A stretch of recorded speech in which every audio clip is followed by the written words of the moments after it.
Hello and welcome to Capital Report. I'm your host Jason Phelps alongside Representative Jim Davnie. We had another interesting week here at the Capitol. The February forecast came out. Can you talk to us a little bit about that? Sure. What it told us? Thanks for having me today, Jason. The February forecast for viewers is when the economists that the state hires project how much revenue we're going to have coming into the state, how much expenditures we're going to have going out. And it was a mixed package. When we came in February, we expected a $1.2 billion deficit, an additional 3% deficit to the state budget this year that we were going to have to solve. The forecast that came out earlier this week indicated a little under $1 billion. So that's good news. It's mixed in that much of that is additional reduction in spending on health and human services for the state, so less services for people. Can't really explain the kind of a reduced demand there, but there seems to be some reduced spending. There's also, unfortunately, a reduction in income tax revenue. Folks aren't working. Now, on Monday, when we got the budget forecast, we also got the jobs reports for February, and there's good news there, 15,000 jobs created. Maybe to go with the weather, Jason, we're seeing a little bit of a spring thaw.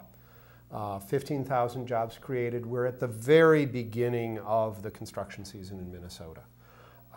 That is not just an analogy for us here. We have pushed out a bonding bill, which is how the state pays for construction projects.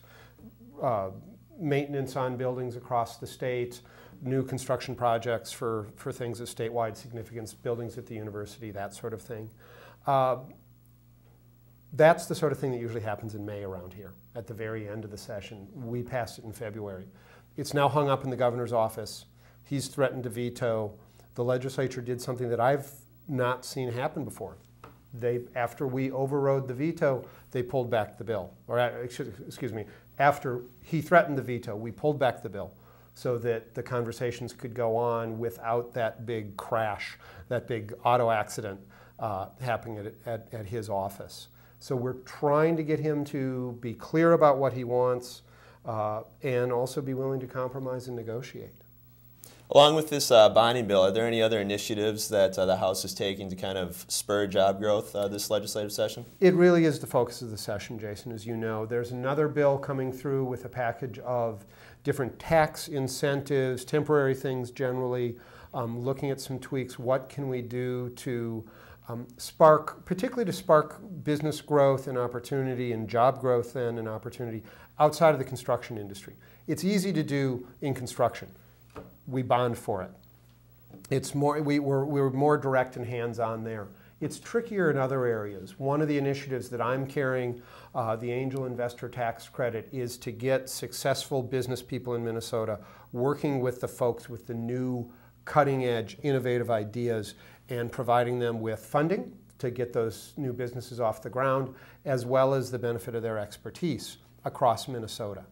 We're working on that. We're hoping that that's the sort of thing that we can get through this year, because that will touch a whole different kind of business and a whole different kind of worker than a construction job will.